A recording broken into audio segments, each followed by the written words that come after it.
मैं बधाई देना चाहता हूँ 85% ओबीसी SC ST बहुजनों को कि UGC bill pay supreme court ने रोक लगा दिया है।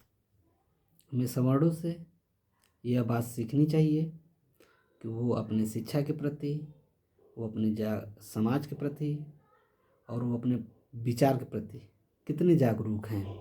जब सवर्णों को अपने हक की लड़ाई लड़ने की बात आई तो तनिक भी नहीं सोचे, मुट्ठी भर लोग इकट्ठा हो गए। और हमारे महापुरुष बहुत पहले से ही ये बोलते आए हैं, लेकिन इस बात को हमारा समाज नहीं समझ पा रहा है कि हमें यूनाइटेड होना पड़ेगा, तभी कुछ जाके होगा। मुट्ठी भर लोग यूजीसी बिल के खिलाफ विरोध प्रदर्शन किया और विरोध प्रदर्शन करने के साथ साथ अपने इस लड़ाई में वो सफल भी हुए।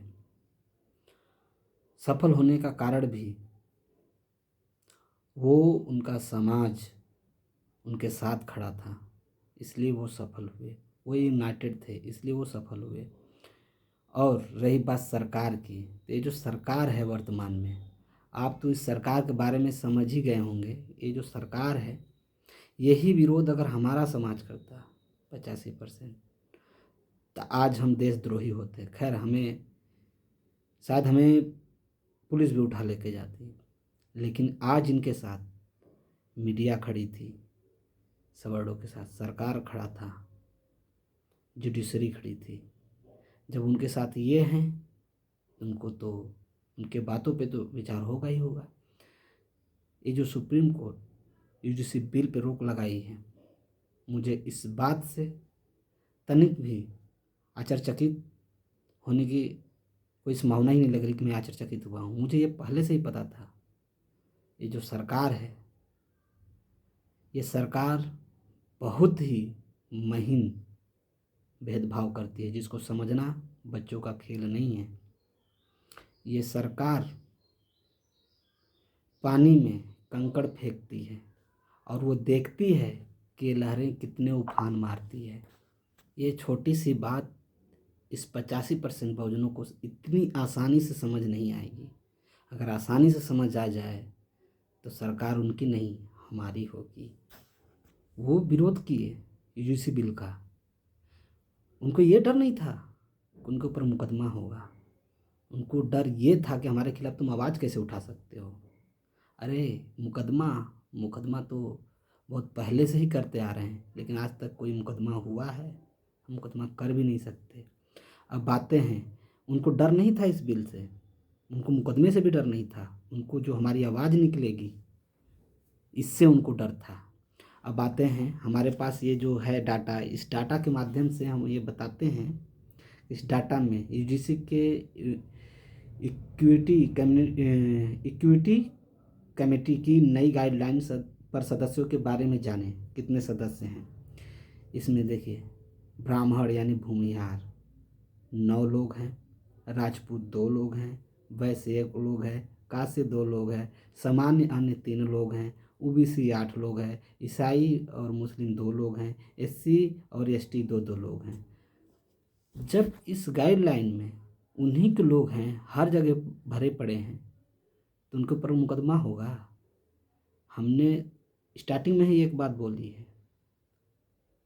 कि उनका समाज के प्रति वो सोचते हैं, उनका समाज जागरूक है, इसलिए आज वो लड़ाई लड़े। उनकी लड़ाई खूब बुलंदियों के साथ आवाज़ उठाई मीडिया किसकी है? ये सरकार किसकी है?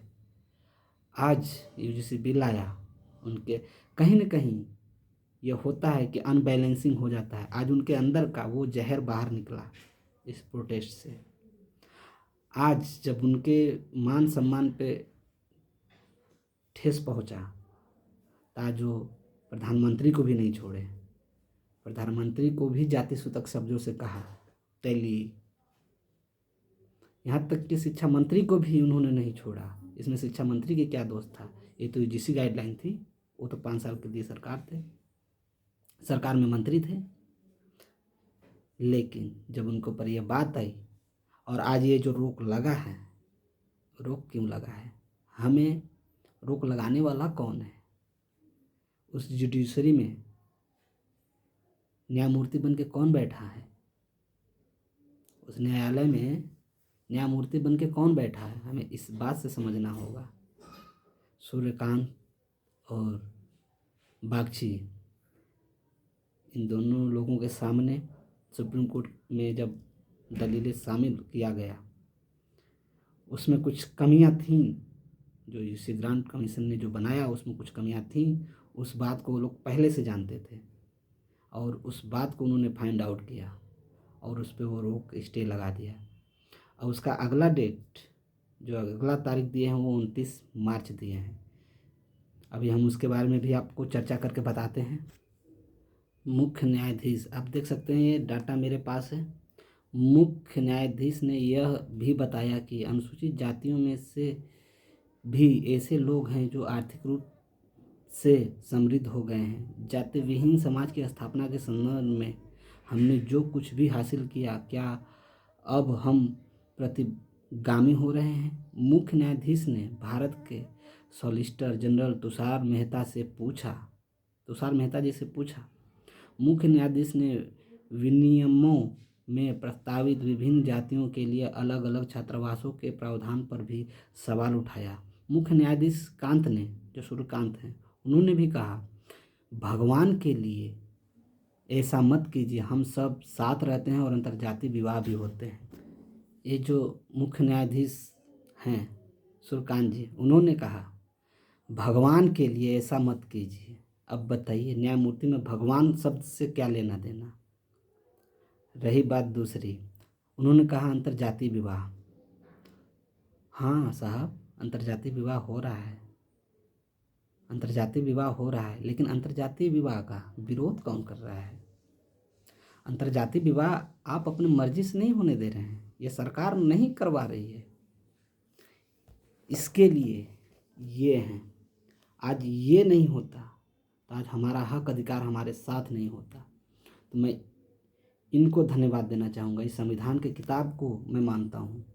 तो हमें ये जो रोक लगा है यूजीसी बिल पे, हम लोगों को थोड़ा धैर्य बनाए रखना होगा।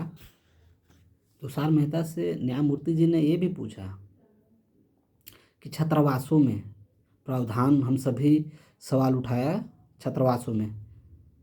आप जाके डाटा एनालाइज करिए ना कि छात्रावासों में किसके साथ भेदभाव होता है, कौन गुटबंदी करके किसको मारता है। इस बात पे भी आपको डाटा एनालाइज करना चाहिए। ये जो बिल आया था ये ऐसे ही नहीं आया था, ये डाटा एनालाइज किया गया था 5 सालों का, जो 108% की वृद्धि हुई थी। अब उससे पहले जाएंगे तो उसमें और वृद्धि होगी, उससे पहले का डाटा अगर लेंगे तो।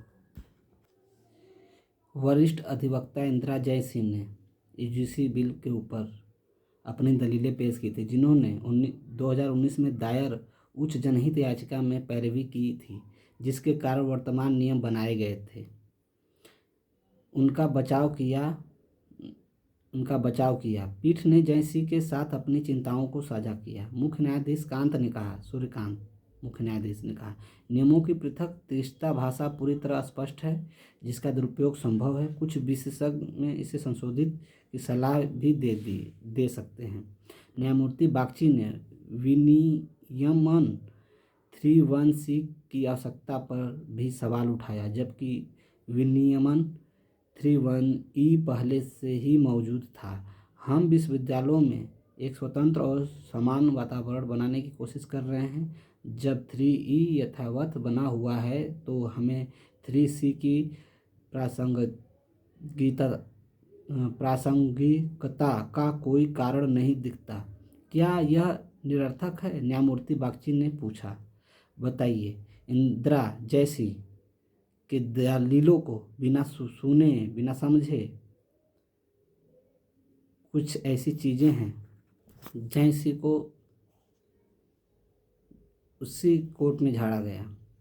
मुख्य न्यायाधीश कांत ने जयसिंह से कहा कि इन विनियमों का प्रभाव समाज को विभाजित करने जैसा है। 4-5 प्रश्न अन्यथा इसके बहुत व्यापक परिणाम होंगे। समाज का विभाजन बहुत खतरनाक प्रभाव पैदा करेगा। मुख्य न्यायाधीश ने कहा। न्यायमूर्ति बागची ने 2026 के नियमों को रैगिंग को हटाए जाने पर भी सवाल उठाया। खैर, ये बात तो साबित हो गई कि यूजीसी बिल पर रोक लग चुका है और उसकी अगली तारीख 29 मार्च को दिया गया है। इतना लंबा तारीख देने का कारण ही यही है ताकि लोगों के जहन से उतर जाए यूजीसी बिल का भूत और वो अपनी मनमानी भी आगे कर सकें। अब इसी के साथ हम थोड़ा से आपको चर्चा करना चाहते हैं जो इसमें जाति लिंग भेदभाव के आधार पे जो हो रहा है। उनको जलस इस बात की थी कि आज उनके साथ ये जो बड़ा समुदाय ओबीसी है उनको कैसे हक मिल गया, यानी वो भी हमारे ऊपर शासन करें, मतलब जो है कि एफआईआर करेंगे। एससी तो कर ही रहा था झूठा, अरे एससी तो झूठा कर ही रहा था, अब ओबीसी भी हमारे ऊपर झूठा करेगा। तो इस बात को आपको समझना होगा, इस बात को समझना होगा कि वो इसलिए खपा थे कि हम एक हो रहे थे। खैर, अगला मैं वीडियो आपको ये बताना चाहूँगा, अगले वीडियो में भी, अभी मैं अगला वीडियो बनाऊँगा उसमें ये बताऊँगा कि जातिवाद कितनी चरम सीमा पे है और उस जातिवाद के कारण विश्वविद्यालयों में किसका वर्चस्व बना पड़ा है। धन्यवाद।